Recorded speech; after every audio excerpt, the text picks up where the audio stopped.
Subhanahu wa ta'ala rewards him abundantly and then enable us to put into practice the advices he gave us.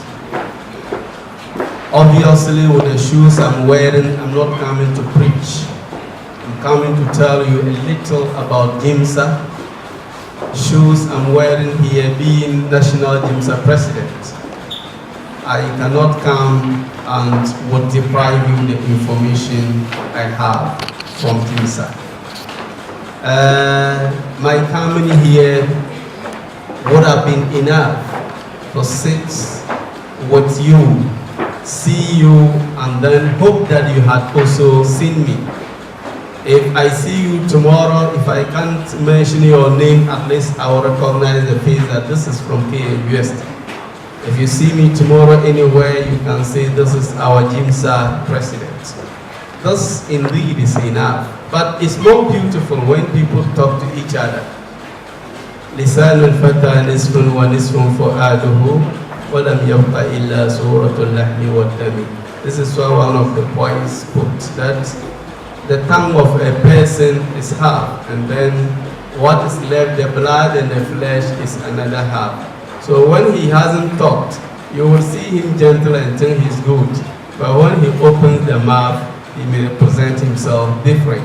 So when we talk, it's also good so that we know ourselves completely instead of knowing only the blood and the flesh. The president, when he called me, he said if I come, I should talk on the state of the Muslim student. The state of the Muslim student. Contrary to that, I am given 15 minutes maximum to talk. As I sat by him, he told me maximum it should be 15 minutes. I don't even know whether I can reach that, for I'm not feeling well. So I may even not reach that. So I will attempt to say something about the Muslim, the affairs, the state of the Muslim students. Who then can we say is a Muslim student? A Muslim student is any Muslim who is into acquiring knowledge, whether the knowledge of the West or the Islamic knowledge. This is a Muslim student. So those in Makaranta, they are Muslim students. Those of us in the university, in senior high school, in the basic school, we are also Muslim students. We are Muslim students. Now, why did we think of choosing this topic? Essence of it. The issue is with history that our old great-grandfathers didn't want to send our fathers to school, our grandfathers to school, because they were afraid that if they send them Muslims to school, they will come back Christians. And this was what was happening. You send your children to school, the female majority becomes prostitutes, then the male majority comes back different. They all become either partially Christians or completely Christians. This was the reason why our people did not want to send us to school. Somewhere on the way, they realized that this is necessary evil, and I still see it as necessary evil. Going to school is necessary evil. My reason is that if I go to school with my Islamic values at a point, I am compelled to compromise some of them. So it is a necessary evil, because the values of Islam are not for any reason to be compromised at any point in time for any reason, but we are compelled to do. For those, I still see it necessary evil. Now they sent our fathers to school. On the way, some of them became still being Muslims, but have seen that there is reason to modernize your Islam. And Islam, there is no modernity in it. There is no modernity in terms of flexing the laws of Allah. No. You always have to maintain it, practice it as original as Allah gave it to Prophet Muhammad sallallahu alaihi wasallam. For he told him that al-yawma akmaltu lakum dinakum wa atmamtu alaykum ni'mati wa raditu lakum al-islam deena. So there is no way you can change what Allah has fulfilled for our beloved Prophet Muhammad sallallahu alaihi wasallam to be taught to rest to practice. Great.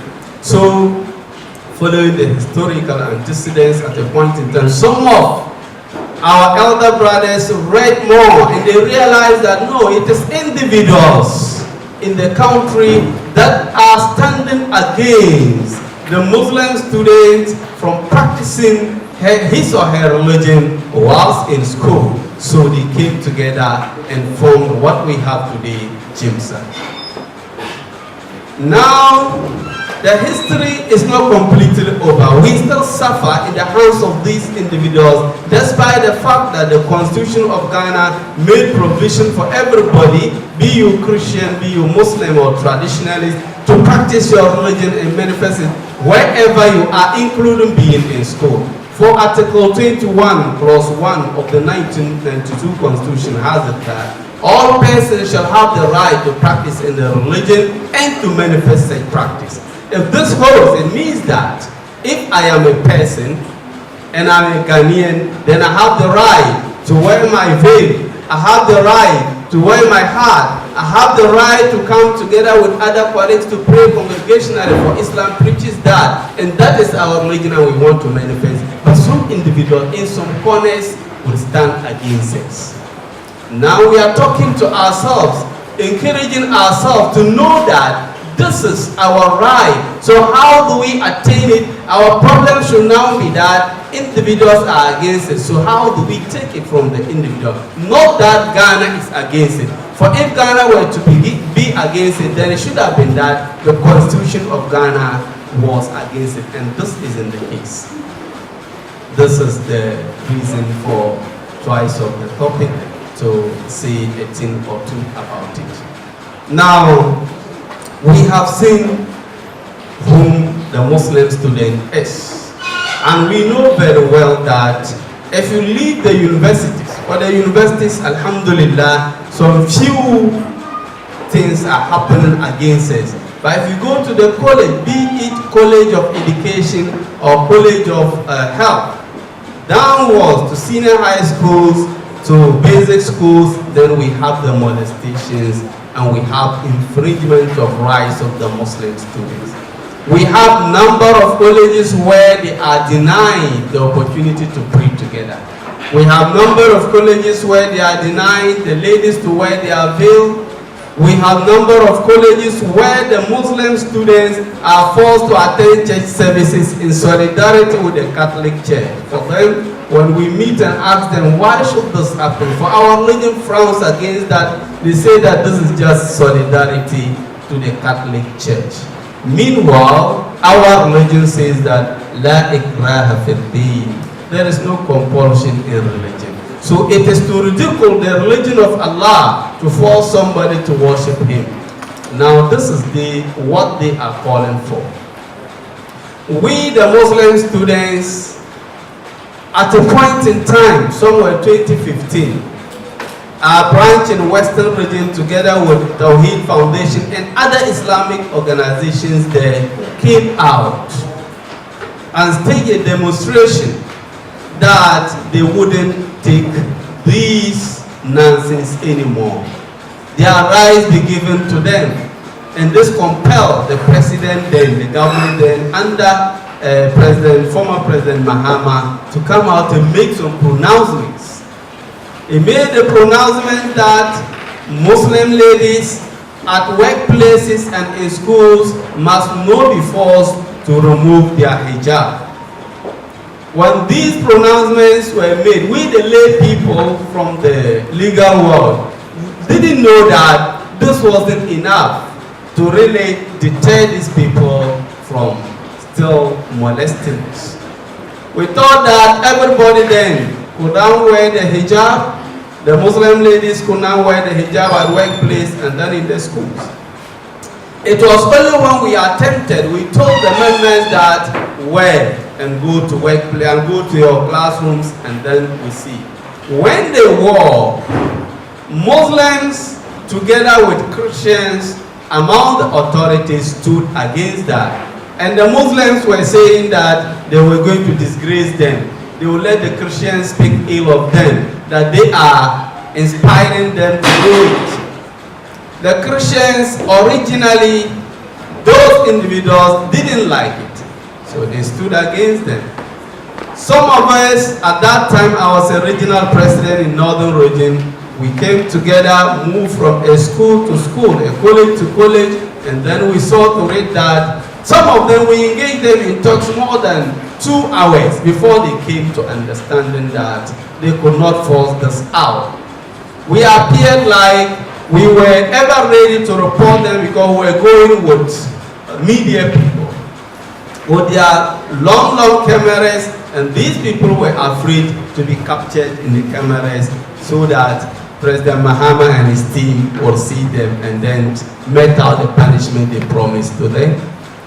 Those deterred some of them and they left us alone. So in northern region, alhamdulillah, now we have majority of the colleges, because only one that I'm still aware of that they don't wear the veil. All the other colleges, be it nursing or education, they wear. Our challenge now is with the other regions across the country. And what are we doing? We have started, with a roadmap.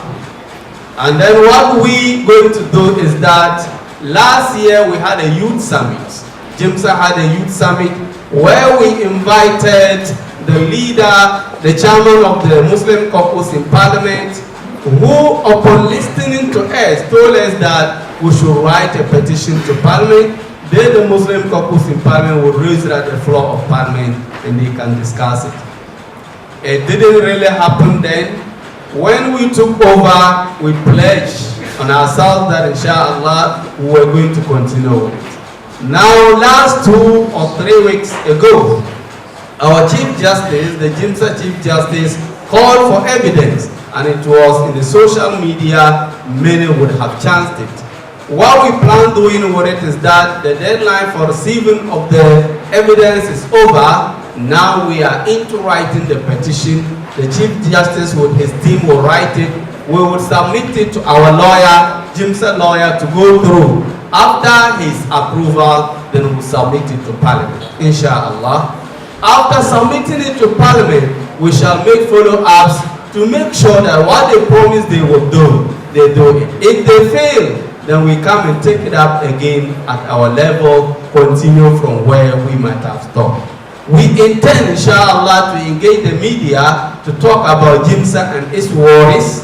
We intend, by the grace of Allah, if that wouldn't solve the problem, to continue from there. Even if it gets to the point that we have to invite all of you to come out and let us tell the whole world that we are oppressed all this while, and we are not happy about that, we would have to do that. This an information to you, be aware. When the time comes, don't sit back. Don't be afraid. We are not going to beat anybody. We are not going to hit anybody. We wouldn't harm anybody. But we would let them hear us. But alhamdulillah, if on the way they are ready to give us what we are due, our rights, I don't think this move is in any way going to affect any group, Christians or the traditionalists. We are not saying that what is given to them be taken and given to us. No, we are rather saying that ours is deprived for long. They should give it to us. Simple as that. May Allah subhanahu wa ta'ala assist us in this regard. Now, still with the GMSA, the Muslim student. GMSA has come to solve your problem.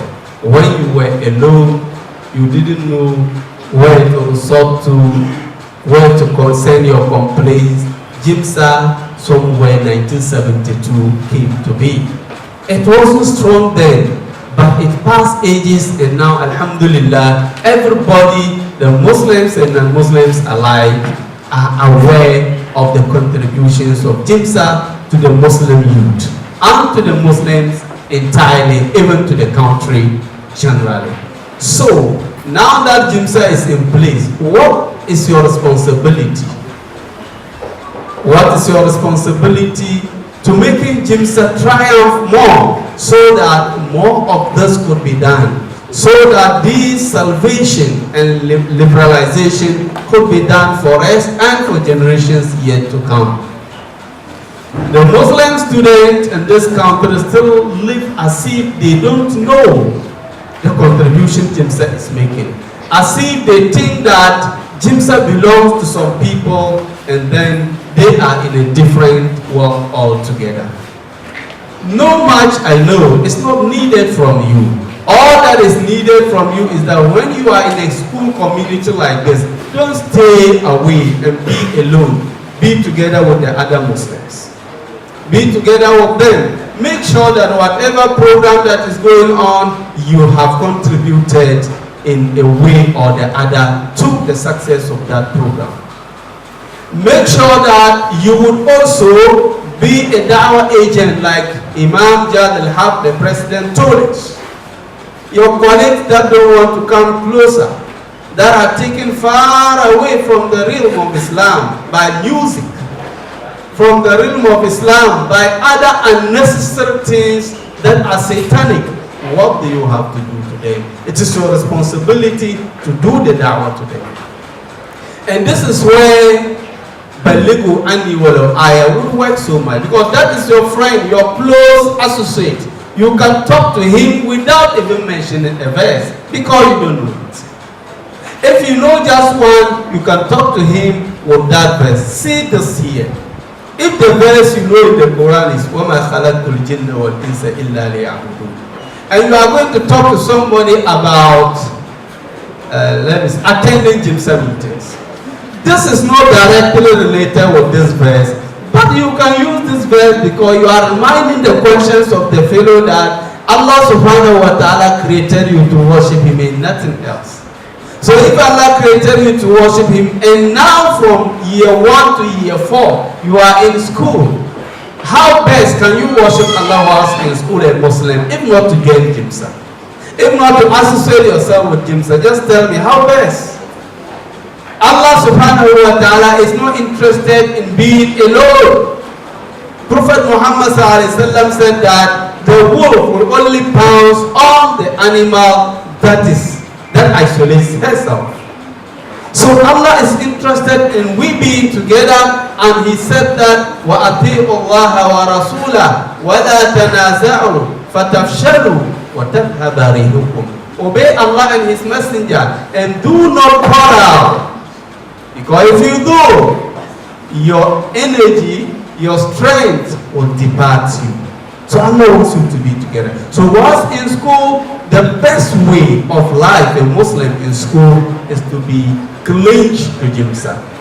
Whilst you are with GMSA with yourself, Allah subhanahu wa ta'ala never admonishes to worship him only with ourselves. He wants us with ourselves, and he wants us with what we cherish so much, that is our money.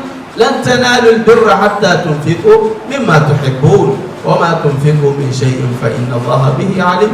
You will never get righteousness until you spend on the cause of Allah that which you cherish, man. So if this is the case, GMSA is saying that not so much, just pay your dues. Just pay your dues and then you go. How many of us sincerely do pay our dues at the right time? We don't pay. Because you don't pay your dues, it makes GMSA so weak. And the name is far bigger than what GMSA can do. The name is bigger because GMSA, National GMSA, KUST GMSA, people see it big. But when you come to them, in fact, we have one of our students, he has accepted Islam, and then the parents said they won't pay the fees if she will not revert. KUST GMSA are not able to pay because they don't have money. And they don't have money because you refuse to pay them the dues. But if you do, this one they will be able to pay the fees of that student, the accommodation bills of that student, and you'll see that GMSA would always be seen leading the da'wah. So we want people to join the religion so that what Prophet Muhammad ever told the companion, La yahdi Allahu bika rajulan wahidan khairul laka min humurin ni'am. If Allah used you to guide one person, it's far better for you than any other favor you can think of in this world.